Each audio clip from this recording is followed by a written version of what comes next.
La segunda ponencia se titula Industria, Innovación e Infraestructura, una perspectiva desde la electrónica de potencia, presentada por el doctor Óscar Lucía Gil de la Universidad de Zaragoza. El doctor Lucía es profesor titular de universidad y acreditado para el cuerpo de catedráticos de universidad. Presenta una sólida trayectoria docente e investigadora en el ámbito de la electrónica de potencia con aplicaciones domésticas, industriales y biomédicas, con significativos resultados científicos, una relevante transferencia al tejido industrial y participación en los principales foros científicos. Su actividad investigadora ha dado lugar a 86 publicaciones en revistas con parámetro de impacto y más de 150 comunicaciones en congresos. Por otra parte, la actividad con la industria ha dado lugar a 50 familias de patentes en explotación con más de 100 extensiones internacionales. Como resultado de la destacada actividad investigadora, el doctor Lucía ha recibido importantes reconocimientos a nivel internacional vinculados con su investigación e innovación aplicada a la industria.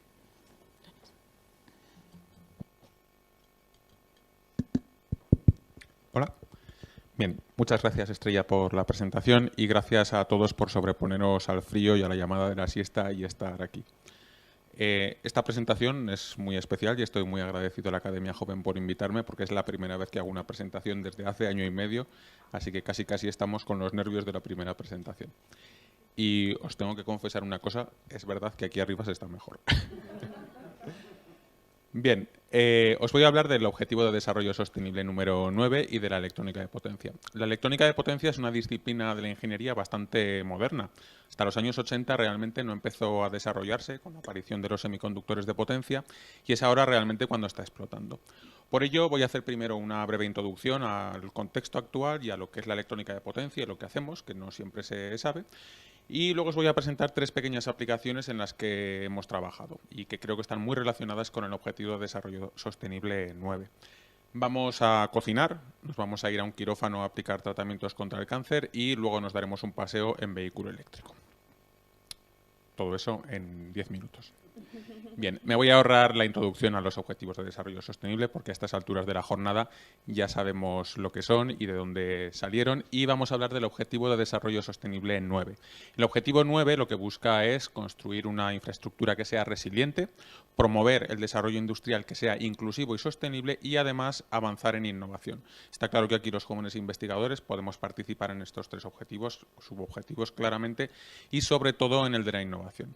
¿Por qué? Porque estos objetivos, pues porque en definitiva el crecimiento económico de un país y el bienestar de la sociedad están íntimamente relacionados con todo este desarrollo industrial.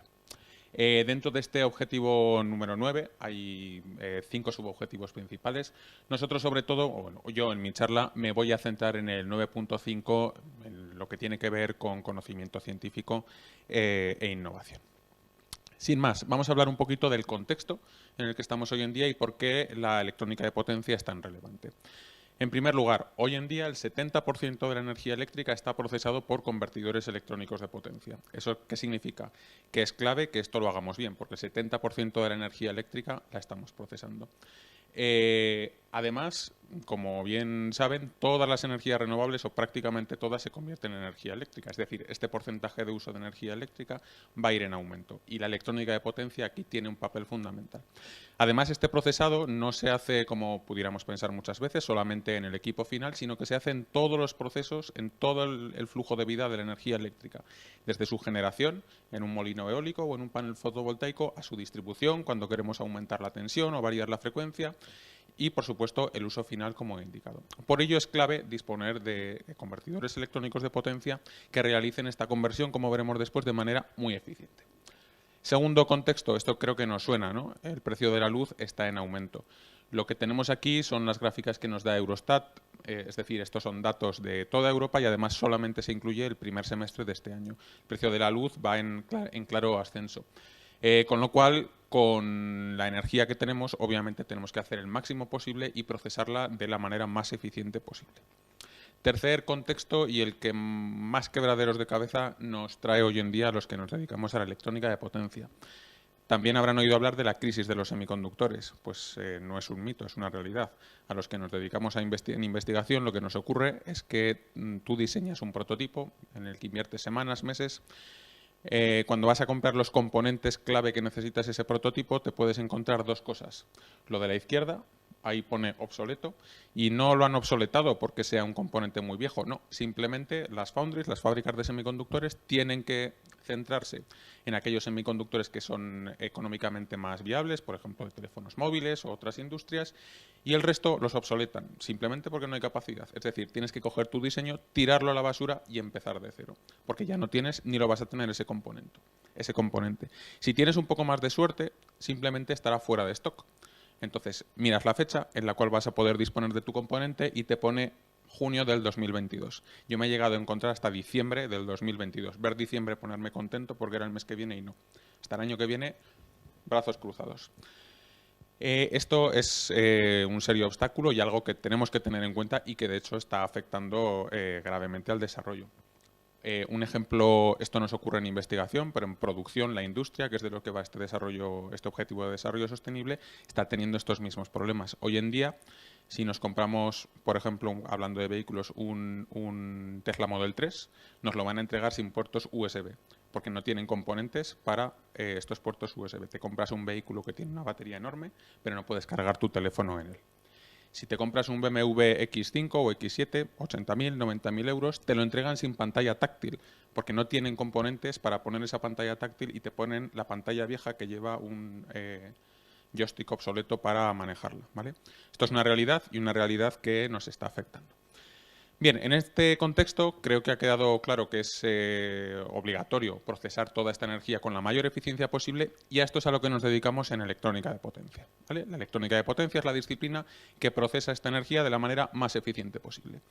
¿Qué es lo que hacemos? Pues si hacemos un símil con una caja de cambios mecánica, que se entiende más fácilmente, donde te entra una velocidad, un par, o al menos para los ingenieros, y sacamos otra velocidad, otro par, en electrónica de potencia hacemos lo mismo, pero con tensiones y corrientes. Nosotros partimos de una fuente, que puede ser un molino de viento, una batería de un teléfono móvil, procesamos esa energía de la manera más eficiente posible para alimentar al microprocesador del ordenador, al microprocesador del teléfono móvil o a un horno de inducción de megavatios de una industria. Esto es lo que hacemos en electrónica de potencia. Aplicaciones hay muchísimas. Si lo clasificamos atendiendo al rango de potencia y frecuencia, tenemos desde, bueno, no puedo indicar, no sé si lo verán, aplicaciones en el rango de generación, de muy pocos hercios, pero potencias muy elevadas, y si nos vamos al otro extremo, tenemos, por ejemplo, aplicaciones de telecomunicaciones en teléfonos móviles, proyectores, pantallas, en cualquier sitio. Tengo la suerte de compaginar mi carrera investigadora en electrónica de potencia con la docencia también en electrónica de potencia. Y me gusta siempre preguntarle a los alumnos el primer día de clase, que no tienen muy claro qué es eso de la electrónica de potencia, ¿cuántos convertidores electrónicas de potencia hay en esta sala? En esta sala probablemente haya miles, ¿vale? En cada una de las luces que tenemos aquí, en cada uno de nuestros teléfonos móviles, proyectores, sistema de audio, tenemos convertidores electrónicos de potencia que alimentan todos estos sistemas, convirtiendo de tensión alterna, continua, diferente frecuencia, de la manera más eficiente posible. Bien. Como un par de ejemplos anecdóticos de la relevancia de la electrónica de potencia, en 2010 Yayan Baliga, que fue el inventor del IGBT, el IGBT es un transistor muy especial, muy relevante en electrónica de potencia, por ser muy eficiente y además bastante barato. Le dieron la Medalla Nacional de Tecnología e Innovación y también recibió la Medalla de Honor del Congreso, perdón, del IECUBO, ¿vale? La Asociación de Ingenieros Eléctricos más importantes. En el statement, en el resumen de sus contribuciones, afirmaba que el IGBT, este transistor especial, había ahorrado 15 trillones de dólares simplemente por la eficiencia que consiguieron estos sistemas. 15 trillones de dólares no son nuestros trillones, pero aún así sigue siendo un montón de dinero. Segunda anécdota, Google. Empresa que nada tiene que ver con la electrónica de potencia. Aún así, hace 3 años ahora, creo, lanzó el Lidl Box Challenge. ¿Cuál era el objetivo? Conseguir un inversor, es decir, un convertidor de corriente continua a corriente alterna, lo más pequeño y eficiente posible. Y ellos, que no se dedican a la electrónica de potencia, ofrecían $1 millón a quien hiciese esto, ¿vale? Fue una iniciativa muy bonita porque fomentó un montón de investigación en todo el mundo. Y de hecho, de este proyecto salió una de las ideas que nosotros hemos terminado aplicando después a vehículo eléctrico y que contaré al final. Bien, Con esto espero que haya quedado más o menos claro de qué va la electrónica de potencia, qué buscamos, y ahora voy a dar 3 pinceladas de 3 aplicaciones en las que creo que colaboramos con este objetivo de desarrollo sostenible número 9. Primera de ellas, cocinas de inducción. Además de dedicarme a la investigación y docencia en electrónica de potencia, también soy un apasionado de la cocina, con lo cual trabajar en cocinas de inducción, que fue mi tesis doctoral, pues era también un placer. Una cocina de inducción básicamente funciona creando un campo magnético al cual sometemos el recipiente. Al inducir o al someter un material ferromagnético a un campo magnético alterno, inducimos corrientes en su base. Y cuando estas corrientes circulan por la base del recipiente, lo calientan. De ese modo conseguimos calentar directamente la base del recipiente. Por eso las cocinas de inducción son tan rápidas y tan eficientes, ¿vale? No tenemos que calentar el resto de la cocina ni desperdiciamos energía como en una cocina de gas. ¿Qué necesitamos para hacer esto? Pues fundamentalmente un convertidor electrónico de potencia que nos consiga generar este campo magnético. Eso es lo que tenemos resumido aquí, y no voy a entrar en detalles técnicos, pero sí que quiero contar más o menos las líneas de trabajo que tenemos en este sentido y 2 ejemplos de aportaciones concretas. ¿Qué desarrollos o qué investigaciones son necesarias en cocinas de inducción? Que a priori pues, es un electrodoméstico que lo hemos puesto en casa y tampoco pensamos que pueda haber mucha ciencia detrás. En primer lugar, el diseño de todo el sistema electromagnético. Tenemos que diseñar las bobinas para que transfieran de la manera lo más eficiente posible el campo magnético a la base del recipiente y lograr un calentamiento que sea óptimo. En segundo lugar, el convertidor electrónico de potencia. Necesitamos este sistema electrónico que procese la energía de la manera más eficiente posible. Y por último, todo el sistema de control o microelectrónico que pongo ahí, basado en este caso en un ASIC y un microprocesador, que controlan todo este sistema de proceso de energía. 2 ejemplos muy concretos y muy rápidos de cómo podemos mejorar o contribuir a lograr mejores productos en este sentido. Primero, probablemente hayan visto que si van a comprar una cocina de inducción, tenemos las cocinas clásicas con 2, 3 recipientes, pero también hay unas en las cuales ni siquiera hay serigrafía. Podemos colocar el recipiente en cualquier parte de la cocina. Estas cocinas se configuran con esta estructura de aquí, donde tenemos un montón de pequeñas bobinas de calentamiento por inducción, de modo que la cocina detecta automáticamente dónde está el recipiente y podemos calentar cualquier recipiente con cualquier forma en cualquier posición. ¿Qué conseguimos con esto? Como siempre tenemos las bobinas adecuadas al tamaño del recipiente, logramos un calentamiento óptimo y podemos estar siempre en eficiencias en torno al 92-93%. Mientras que si colocamos, por ejemplo, un recipiente mucho más pequeño que un inductor, podemos bajar incluso al 85%. Esto es clave y en todo el ciclo de vida de un producto, como es una cocina de inducción, logramos un aumento muy significativo de la eficiencia. Un segundo ejemplo es el proceso de fabricación del producto. Porque no nos olvidemos que la vida de un producto es muy larga y compleja. No solamente tenemos la parte de la vida en la cual lo estamos utilizando, está la fabricación y está también su reciclaje. Aquí hemos hecho también una contribución muy importante durante el proceso de fabricación. Cuando nosotros fabricamos una cocina hay que probarla. Para probarla, ¿qué se hace? Pues básicamente ponemos un recipiente, la ponemos a máxima potencia y a funcionar. ¿Cuál es el problema? En Zaragoza se están fabricando 1,7 millones de cocinas al año. Si tenemos que probar, aunque solo sea un 0,1% de estas cocinas, estamos tirando literalmente un montón de energía. ¿Qué hemos propuesto? Un sistema que lo que hace es coger este campo electromagnético, recuperarlo, me lo llevo a un convertidor electrónico de potencia que lo devuelve a la red. ¿Qué conseguimos con esto? Si nos fijamos en este flujo de energía de aquí, para probar la cocina, lo único que necesito es una pequeña parte de la energía, que son las pérdidas de la propia cocina y el propio sistema de recuperación. Es decir, consigo realizar la misma prueba utilizando únicamente un 20% de la energía, ¿vale? Esto es un ahorro muy sustancial que al final del año pues, se traduce en una factura de la luz considerablemente inferior y sobre todo en un impacto ambiental también muy reducido. Bueno, como resultado de toda esta actividad, la Universidad de Zaragoza se colocó como líder a nivel mundial en investigación en electrodomésticos, que es algo bastante reseñable, y de hecho el siguiente competidor estaba casi a la mitad y era Berkeley, cuyo presupuesto pues, se distancia bastante de lo que podemos tener en Zaragoza. Bien. Vamos a dar un salto y nos vamos a ir al quirófano. Vamos a hablar, en este caso, de tratamiento de cáncer. Aunque estamos hablando del Objetivo de Desarrollo Sostenible 9, obviamente esta aplicación de la electrónica de la potencia tiene un impacto directo en el objetivo número 3, el de salud y bienestar. Pero no nos debemos olvidar que hay una potente industria biomédica siempre detrás de cualquier enfermedad, y en este caso el cáncer, sin banalizar la enfermedad, pero hay una potente industria.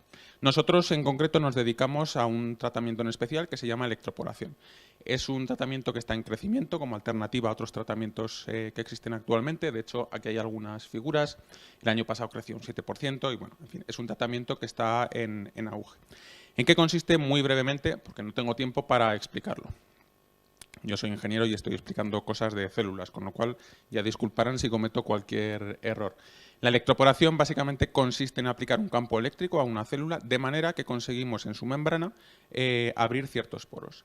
Si el campo eléctrico que aplico es poco intenso, normalmente menos de 500 voltios por centímetro, consigo una electroporación que se denomina irreversible y se suele utilizar para aplicar medicamentos y que las células lo absorban mejor. De hecho, incluso aparecieron vacunas del COVID que utilizaban esta técnica. Sin embargo, si aplico un campo magnético muy intenso, consigo la destrucción celular. Y esto me sirve como mecanismo de ablación alternativo a la radiofrecuencia o a las microondas que se utilizan habitualmente para quemar tumores. ¿Qué reto técnico y científico tiene esto? Pues que necesitamos generar campos eléctricos superiores a los 2000 voltios por centímetro. Y lo que yo no sabía cuando inicié esta línea de investigación es que un hígado humano puede tener hasta 5 centímetros de grosor. Es decir, necesito generar hasta 10 kilovoltios de manera muy rápida, muy controlada, segura, etcétera, etcétera. No existía ningún generador que lo hiciera en ese momento. Y esto es a lo que nos dedicamos. Generamos un generador con una arquitectura especial que me permitía generar, como se ve ahí, 12 kilovoltios, una corriente muy elevada y con pulsos muy controlados. De manera que era posible aplicar este nuevo tratamiento de electroporación a tumores muy grandes en tejido del hígado, que hasta ese momento no era posible. Esto se probó siguiendo un procedimiento habitual, primero en tejido vegetal, patatas fundamentalmente, animales, y actualmente esta tecnología está licenciada y hay una empresa americana que la está desarrollando para el tratamiento de cáncer cerebral y que están a puntito de empezar ahora un estudio clínico allí en Estados Unidos.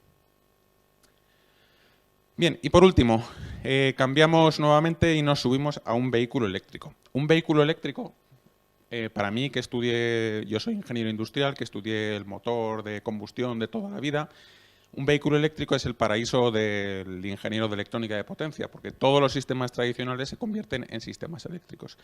De modo que tenemos convertidores electrónicos para el sistema de carga, que bien puede ser por cable en carga lenta o carga rápida, todo el sistema de motores o todo el sistema de alimentación del vehículo. Además, por ponerlo en contexto, son sistemas enormes. Pensemos que en nuestra casa de potencia podemos tener 5 kilovatios, 4 en ese orden. La potencia de los motores de un Tesla Model 3, por ejemplo, son 350 kilovatios. O la potencia de carga de un supercargador son 250 kilovatios. Es decir, estamos hablando de unos sistemas que técnicamente son muy complejos y muy interesantes para los que nos dedicamos a esto de diseñar. Aquí se puede ver con un poquito más de detalle cómo es un vehículo eléctrico. En todo el suelo del coche solemos tener la batería. En la zona de atrás solemos tener toda la electrónica del cargador. Y normalmente o detrás y delante y detrás todos los inversores y los motores eléctricos. ¿Qué hemos hecho en este ámbito? Nosotros trabajamos sobre todo en el sistema de carga y gestión de la batería, utilizando, volviendo al principio de la presentación, una de las ideas que surgió en ese Little Box Challenge de Google. Hemos propuesto una tecnología de cargador que utiliza un bloquecito especial que llamamos buffer de pulsación, que lo que consigue es un cargador mucho más eficiente, de manera que logramos cargas más rápidas y que el vehículo pueda rodar durante más tiempo, que es una de las principales limitaciones de los vehículos eléctricos, y además que el cargador sea más pequeño y barato, que es la segunda limitación de los vehículos eléctricos, que suelen pesar mucho y suelen ser muy caros. De modo que contribuye de manera sustancial al desarrollo de esta industria. Aquí tenemos una foto, de hecho, del cargador final que se está probando actualmente y, como decía, pues supone un gran avance en sostenibilidad por sus ventajas en eficiencia y en coste. Y ya finalizo. Como conclusión de mi presentación, espero haberos transmitido qué hacemos en electrónica de potencia y cómo de relevante es para el desarrollo sostenible y en particular para el ODS número 9. Y mi conclusión número 2, como jóvenes investigadores y como comunidad científica, Está claro que tenemos un papel fundamental en realizar todos estos desarrollos a nivel técnico y científico, pero también creo que es nuestro deber y podemos aportar mucho haciendo transferencia, comunicando a la sociedad y también participando activamente, lo que nos dejen, y ahí creo que tenemos que ser pesados para que nos dejen, en todas las políticas de, en este caso, desarrollo energético o el resto de políticas en las que habitualmente pues, ni las academias no actúan como órganos consultivos, pero quizás debieran y deberían ser consultadas. Muchas gracias por vuestra atención y luego estaré a vuestra disposición para preguntas. Gracias. Muchas gracias, Óscar, por tu brillante presentación. En agradecimiento a tu participación, la Academia Joven de España te hace entrega de esta lámina personalizada con el Objetivo de Desarrollo Sostenible que maravillosamente has defendido y con tu nombre. Muchas gracias.